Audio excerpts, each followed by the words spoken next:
Good afternoon everybody. ఈరోజు class లోపల మనము డ్రా కాంక్యులస్ అనేటువంటి పరామితులకు సంబంధించినటువంటి అంశాలను చూద్దాం. ఈ డ్రా కాంక్యులస్ మెడిటేషన్స్ అనేటువంటి జీవి మనకు వ్యాధులను కలిగించడానికి అవకాశం ఉన్నటువంటిది.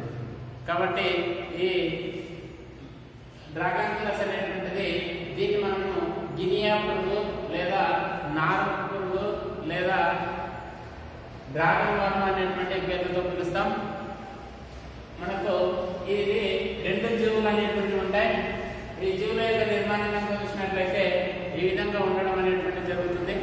రెండు డ్రాగన్ జీవులు పురుష జీవుగాను స్త్రీ జీవుగాను రెండు విభజన చెంది ఉంటాయి. అదేవిధంగా ఈ డ్రాగన్ మెడిటేషన్స్ ని మనము గినియా పురుగు లేదా నార పురుగు లేదా డ్రాగన్ వర్మ్ అనేటువంటి పేరుతో పిలుస్తాం. అయితే ఈ జీవులు అనేటువంటివి మానవుని యొక్క అధోచర్మీయ కణజాలం ఏదైతే ఉందో ఈ అధోచర్మీయ కణజాలంలోకి చొచ్చుకొని పోయి ఆ ప్రాంతంలో నివసించడం అనేటువంటిది జరుగుతుంది.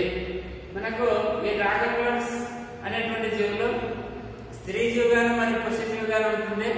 కాబట్టి స్త్రీ జీవిని కనుక చూసినట్లయితే ఇది 60 సెంటీమీటర్ల నుండి 1 మీటర్ వరకు పొడవు ఉండడం అనేటువంటిది జరుగుతుంది. అదేవిధంగా దీని యొక్క అంత్యభాగం కానీ పూర్వంతం కానీ పరాంతం కానీ రెండు మనవేలు ఉండడం అనేటువంటిది జరుగుతుంది. అంటే పురుష జీవితో పోలిస్తే స్త్రీ జీవి అనేటువంటిది పొడవు ఎక్కువ ఉంటుంది. అదేవిధంగా పూర్వభాగం మరియు పరాంత భాగం రెండు కూడా మనవేలు ఉంటాయి అంటాడు. అదేవిధంగా ఈ జీవి యొక్క పరాంతం నుండి కొద్ది పై వైపుకు పాయం అనేటువంటిది ఉంటుంది. అయితే జీవి పొడవు లోపల 1/3 వంతు మనకు ఆ భాగం లోపల విసర్జక రంధ్రం అనేటువంటిది ఉంటుంది. విసర్జక రంధ్రం యొక్క పై భాగానికి వచ్చేసరికి స్త్రీ జీవి యొక్క స్త్రీ జననేంద్రియ రంధ్రం అనేటువంటిది ఉంటుంది అంటున్నాం. కాబట్టి ఈ విధంగా జీవి అనేటువంటిది నిర్మించబడి ఉంటుంది స్త్రీ జీవి. అదేవిధంగా పురుష జీవి కనుక చూసినట్లయితే ఈ పురుష జీవి అనేటువంటిది పూర్వంత భాగం లోపల మొన్నదేలి ఉండి చివరి భాగం అనేటువంటిది వంపును కలిగి ఉండి చివరి భాగంలో 2 కంటకాలను కలిగి ఉండడం అనేటువంటి జరుగుతుంది.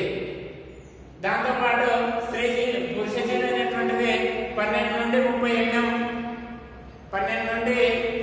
mm పొడవును కలిగి ఉండి పూర్వంత భాగం అనేటువంటిది మొనదేలి ఉండి పరంత భాగం వచ్చేసరికి గుండ్రంగా ఉండి 2 కంటకాలను సంపర్క కంటకాలను కలిగి ఉండడం అనేటువంటిది జరుగుతుంది. కాబట్టి స్త్రీ జీవి యొక్క జీవితకాలం అనేటువంటిది 1 year ఉంటుంది. అదేవిధంగా పురుష జీవి యొక్క జీవితకాలం అనేటువంటిది 6 నెలలు మాత్రమే ఉంటుంది. అదేవిధంగా స్త్రీ జీవి నుండి శిశుత్పర కాలం అనేటువంటిది ఉత్పత్తి కావడం జరుగుతుంది. కాబట్టి ఈ డ్రాగన్ అనేటువంటిది గినియా పురుగు, నార పురుగు, డ్రాగన్ వర్మ్ అని పిలుస్తాం.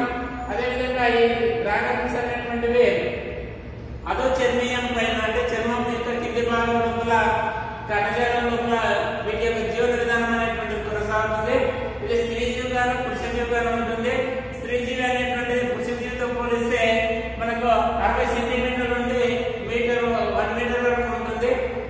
అదేవిధంగా దీని యొక్క నిర్మాణాన్ని చూసినట్లయితే పూర్వ భాగం పరంత భాగం అనేటువంటివి మొనదేలి ఉంటాయి. పరంత భాగం నుండి కొద్ది పై వైపున మనకు పాయం అనేటువంటి రంధ్రం ఉంటుంది.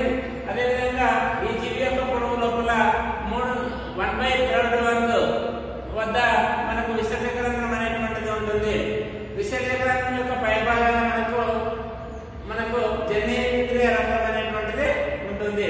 అదేవిధంగా దీన్ని శిశుత్పాదక జీవులు అని చెప్తాము దీన్ని. అదేవిధంగా దీని యొక్క జీవితకాలం చూస్తే మనకు 1 year వరకు ఉంటుంది. అదేవిధంగా పురుష జీవి చూస్తే పురుష జీవి అనేటువంటి పూర్వంత భాగం లోపల మొదవేలి ఉండి కింది వైపు వస్తే గుండ్రంగా చుట్టుకొని ఉండి చివరిన 2 కంటకాలను కలిగి ఉండడం అనేటువంటి జరుగుతుంది. దాని యొక్క పొడవు చూస్తే 12 నుండి 30 mm వరకు ఉంటుంది. అదేవిధంగా పురుష జీవి యొక్క జీవితకాలం మనకు ఓన్లీ 6 నెలలు మాత్రమే ఉంటుంది. ఈ జీవి అనేటువంటిది ఏం చేస్తుందంటే మనకు 2 జీవుల లోపల మనకు జీవిత చక్రాన్ని ప్రారంభిస్తుంది. మానవుడేమో ప్రాథమిక జీవిగాను అదేవిధంగా మాధ్యమిక జీవిగాను సైక్లాప్స్ అనేటువంటి జీవులు ఉంటాయి. కాబట్టి మానవుల లోపల దీని యొక్క జీవిత చక్రం అనేటువంటి జరిగి సైక్లాప్స్ కి వెళ్ళడం అనేటువంటి జరుగుతుంది. అదేవిధంగా ఈ మానవులోనికి ఈ జీవులు ఉత్పత్తి అదో చర్మీయ భాగం లోపల వీటి యొక్క జీవన విధానాన్ని కొనసాగించి చర్మం పైన మనకు కురుపులు లాంటి నిర్మాణాలు అనేటువంటి ఏర్పడతాయి. వీటిని కనుక ఇది చేస్తే చిన్నప్పుడు వాటర్ అనేటువంటి వస్తుంది. ఇది నీటి లోపల కలిసిపోయి అక్కడ ఉన్నటువంటి సైక్లాప్స్ జీవుల లోపల వీటి యొక్క మిగతా జీవిత చక్రం అనేటువంటిది స్టార్ట్ అవుతుంది. ఈ సైక్లాప్స్ లో ఉన్నటువంటి డ్రాగన్ క్లాస్ లో మానవుని యొక్క ఆలోచనీయాన్ని తొలుచుకొని మళ్ళీ మానవుని యొక్క చర్మంలోనికి ప్రవేశించడం జరుగుతుంది. అదేవిధంగా జన్మించేటువంటి వ్యాధి పేరు ఏంటంటే మనకు డ్రాగన్ క్లాసిస్ లేదా గినియా పురుగు వ్యాధి అని చెప్తాం. డ్రాగన్ క్లాస్ మెడిసిన్స్ నుంచి వచ్చేటువంటి వ్యాధి డ్రాగన్ క్లాసిస్ గినియా పురుగు వ్యాధి అనేటువంటి వ్యాధి ఈ జీవుల నుండి సంక్రమించడం జరుగుతుంది. లేదు వీటిని వ్యాధి నిర్ధారణ చేయడానికి మానవునికి మనం 24 గంటల లోపల వ్యాధిని గుర్తించడం అనేటువంటిది జరుగుతుంది.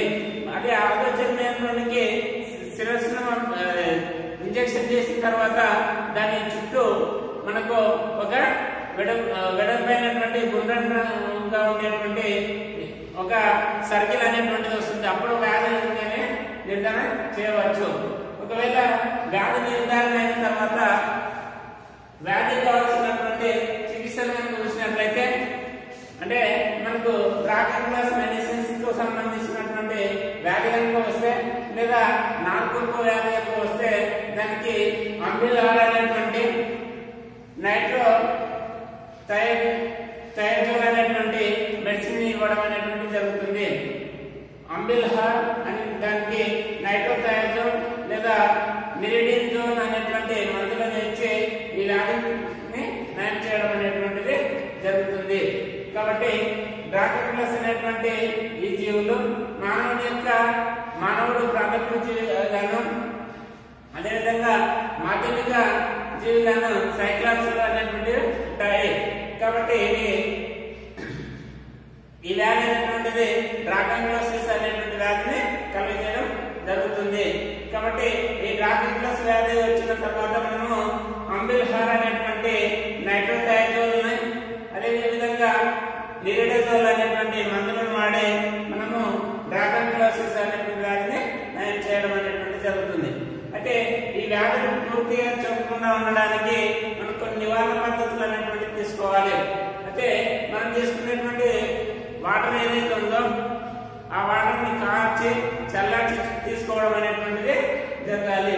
లేదా మనం తాగేటువంటి వాటర్ కి రసాయన పదార్థాలను కలిపి తీసుకోవడం అనేటువంటిది ముఖ్యమైనటువంటిది. లేదు మనం సైక్లాప్స్ జీవులను తినేటువంటి చేపలను పెంచడం అనేటువంటిది జరగాలి. ఈ 3 పద్ధతుల్లో మనము తీసుకున్నట్లయితే వ్యాధి కారకానికి గురి కాకుండా ఉండడం అనేటువంటిది జరుగుతుంది. కాబట్టి డ్రాగన్ క్లాసిస్ అనేటువంటిది ఈ విధంగా డ్రాగన్ క్లాస్ మెడిసిన్స్ నుంచి మనము నివారణ చర్యలు అనేటువంటివి తీసుకోవడం జరుగుతుంది. కాబట్టి డ్రాగన్ క్లాసిస్ మెడిసిన్స్ అనేటువంటిది గినియా వ్యాధి లేదా నారుకొరుపు వ్యాధి లేదా డ్రాగన్ వరం అనేటువంటి వ్యాధులను కలిగించడం అనేటువంటిది జరుగుతుంది. ఇందులో మనకు 2 జీవులు ఉండడం అనేటువంటి జరుగుతుంది. ఇవి వేరువేరుగా ఉండడం అనేటువంటి జరుగుతుంది. ముఖ్యంగా మనకు స్త్రీ జీవి అనేటువంటిది పురుష జీవితో పోలిస్తే ఎక్కువ మొత్తంలో పొడవుగా ఉండడం, పురుష జీవి అనేటువంటిది చిన్నగా ఉండి వంపును కలిగి ఉండడం అనేటువంటిది జరుగుతుంది. కాబట్టి దీన్ని డ్రాగన్ క్లాసిస్ అనేటువంటి వ్యాధి వస్తుంది. లేదా దాన్ని గినియా వ్యాధి అనడం, లేదా దాన్ని నాలుగు వ్యాధి అనడం, లేదా డ్రాగన్ వ్యాధి అనేటువంటిది పిలుస్తాం. ఈ వ్యాధి చూసినట్లయితే మనకు అంబిల్హార్ అనేటువంటి నైట్రోథైజోల్ ని అదేవిధంగా మిరిడజోల్ అనేటువంటి మందులను తీసుకున్నట్లయితే మనకి వ్యాధిని నయం చేయడం అనేటువంటిది జరుగుతుంది. అదేవిధంగా మనము నీటిలో తాగడానికి ఉపయోగించేటువంటి తాగునీటిని రసాయన పదార్థాలలో లేదా దాన్ని వేడి చేసి చల్లారి తీసుకోవడం అనేటువంటి జరుగుతుంది. అదే నీటిలో సైక్లాప్స్ జీవులు ఉండకుండా వాటిని తినేటువంటి చేపలను పెంచి అలాంటి నీటిని వాడుకోవడం అనేటువంటిది జరగాలి. Okay, thank you.